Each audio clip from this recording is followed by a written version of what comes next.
মতিঝিল বাংলাদেশের রাজধানী ঢাকার কেন্দ্রস্থলে অবস্থিত। এটি ঢাকা দক্ষিণ সিটি কর্পোরেশনের আওতাধীন এবং গুলিস্তান, দিলকুশা, পল্টন, ফকিরাপুল, আরামবাগ ও কমলাপুর এলাকার কাছে অবস্থিত। মতিঝিল দেশের বৃহত্তম ব্যাংকপাড়া বা বাংলাদেশের ব্যাংকের রাজধানী বলা চলে। এখানে অবস্থিত বাংলাদেশ ব্যাংক, সোনালী ব্যাংক, রূপালী ব্যাংক, ইসলামী ব্যাংক, কৃষি ব্যাংক, অগ্রণী ব্যাংক সহ বাংলাদেশের অধিকাংশ ব্যাংকের প্রধান শাখা এখানে অবস্থিত। বাংলাদেশের সর্ববৃহৎ সর্বোচ্চ বিল্ডিং মতিঝিলে তৈরি করা হয়েছে। 171 মিটার উচ্চতা সিটি সেন্টার এখানে অবস্থিত। মতিঝিল বহু বছর আগে থেকে বাণিজ্যিক এলাকা হিসেবে পরিচিত। বাংলাদেশের বৃহত্তম সংখ্যক কর্পোরেট সদর দপ্তর এখানে অবস্থিত। মতিঝিল আর্থিক খাতের কেন্দ্রবিন্দু। এখানে অধিকাংশ সরকারি বেসরকারি ব্যাংকের প্রধান কার্যালয় রয়েছে। সামনে যে ভবনটি দেখা যাচ্ছে এটি বিমান বাংলাদেশ এয়ারলাইন্স বিমান ভবনে যাত্রী সেবা, টিকিট সংক্রান্ত যাবতীয় তথ্য দেওয়া হয়। এই ভবনটি মতিঝিল বগ মোড়ে অবস্থিত।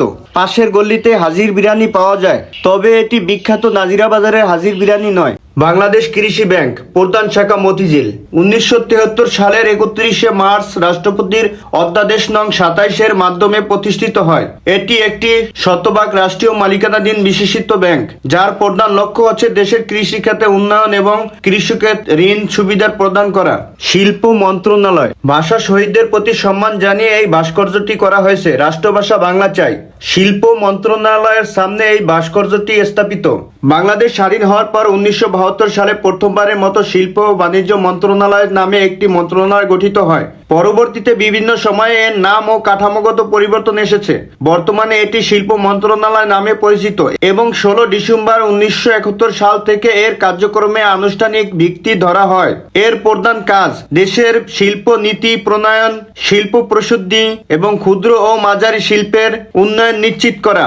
এই মন্ত্রণালয়ের অধীনে বর্তমানে বেসিক, বিসিআইসি, বিএসসিসি এবং বিসিএফআইসি সহ বেশ কিছু কর্পোরেট ও অধিদপ্তর রয়েছে।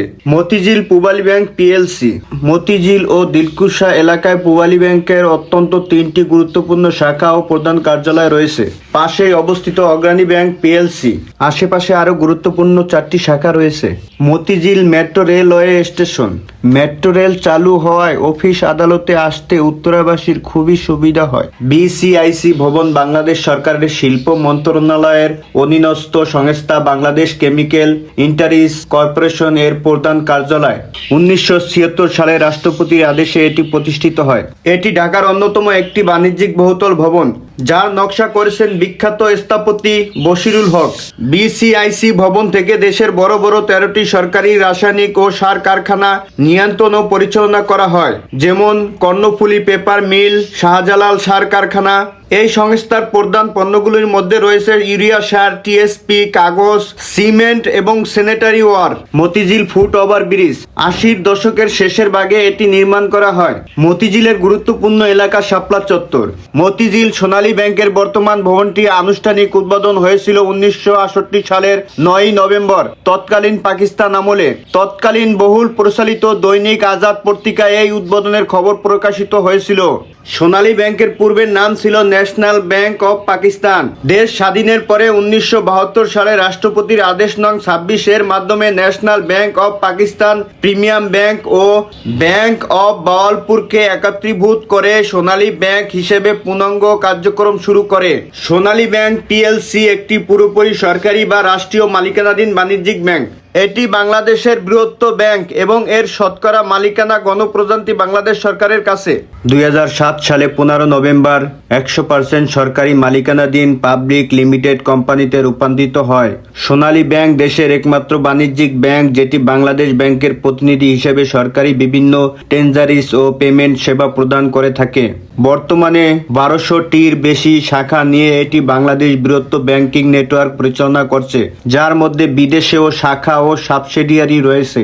বর্তমানে ব্যাংকের মোট আমানতের পরিমাণ 1.80 ট্রিলিয়ন অর্থাৎ 1.80 লক্ষ কোটি টাকা এবং ঋণের পরিমাণ 1.05 ট্রিলিয়ন টাকা।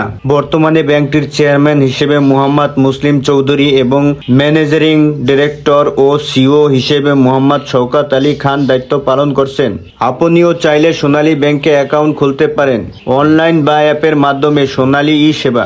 ঘরে বসে মুহূর্তের মধ্যেই অ্যাকাউন্ট খুলতে করতে পারবেন। সোনালী ই সেবা ডাউনলোড করুন। আপনার এনআইডি নম্বর ও জন্ম তারিখ দিন।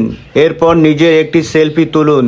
প্রয়োজনীয় তথ্য সেবা প্রদান করলে আপনার ই-কেওয়াইসি সম্পূর্ণ হবে এবং সাথে সাথে অ্যাকাউন্ট নম্বর পেয়ে যাবেন। কোনো কাগজপত্র সরাসরি ব্যাংকে জমা দিতে হয় না এবং তাৎক্ষণিকভাবে অনলাইন লেনদেনের জন্য অ্যাকাউন্টটি সক্রিয় হয়।